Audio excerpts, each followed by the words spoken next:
ನಮಸ್ಕಾರ ರೀ ಎಲ್ಲರಿಗೂ. ಇವತ್ತು ಟೊಮೊಟೊ ರೈಸ್ ಮಾಡೋಣ ಅಂತ ಒಂದು ಬಾಣಲಿಗೆ ಎಣ್ಣೆ, ಜೀರಿಗೆ, ಸಾಸಿವೆ ಮತ್ತು ಕಡಲೆಬೇಳೆ, ಉದ್ದಿನಬೇಳೆ ಎಲ್ಲ ಹಾಕ್ಕೊಂಡು ಫ್ರೈ ಮಾಡ್ಕೋಬೇಕು.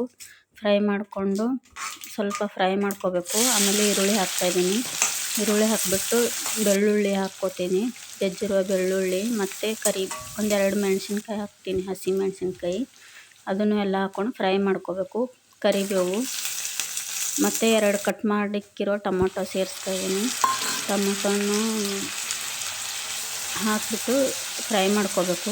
ಆಮೇಲೆ ಒಂದು ಪ್ಲೇಟ್ ಮುಚ್ತೀನಿ. ಮೆತ್ತಗಾದ್ಮೇಲೆ ಸ್ವಲ್ಪ ಸಾಲ್ಟ್ ಹಾಕ್ಕೋತೀನಿ.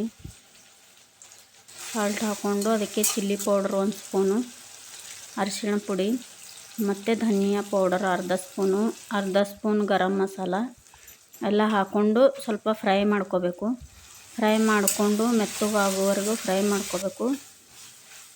ಫ್ರೈ ಮಾಡ್ಕೊಂಡು ಒಂದು ಸ್ವಲ್ಪ ಪ್ಲೇಟ್ ಮುಚ್ತಾಯಿದ್ದೀನಿ. ಆಮೇಲೆ ತೆಗೆದ್ಬಿಟ್ಟು ಸ್ವಲ್ಪ ಕೊತ್ತಂಬರಿ ಸೇರಿಸ್ಬೇಕು. ಅದನ್ನು ಮಿಕ್ಸ್ ಮಾಡ್ಕೊಂಡು ಸ್ವಲ್ಪ ಫ್ರೈ ಮಾಡ್ಕೊಂಡು ಮಾಡಿಕ್ಕಿರೋ ಆ ರೈಸು ಇದಕ್ಕೆ ಸೇರಿಸ್ತಾಯಿದ್ದೀನಿ. ಸೇರಿಸ್ಬಿಟ್ಟು ಎಲ್ಲ ಮಿಕ್ಸ್ ಮಾಡಿಕೊಂಡ್ರೆ ಟೊಮೊಟೊ ರೈಸ್ ರೆಡಿ ಆಯ್ತು ನೋಡಿರಿ. ಈ ಥರ ಒಂದು ಸಲ ಟ್ರೈ ಮಾಡಿ ನೋಡಿ. ವಿಡಿಯೋ ಇಷ್ಟ ಆದರೆ ಲೈಕ್ ಮಾಡಿ. ವಿಡಿಯೋ ನೋಡಿದ್ದಕ್ಕೆ ಧನ್ಯವಾದಗಳು. Thank you.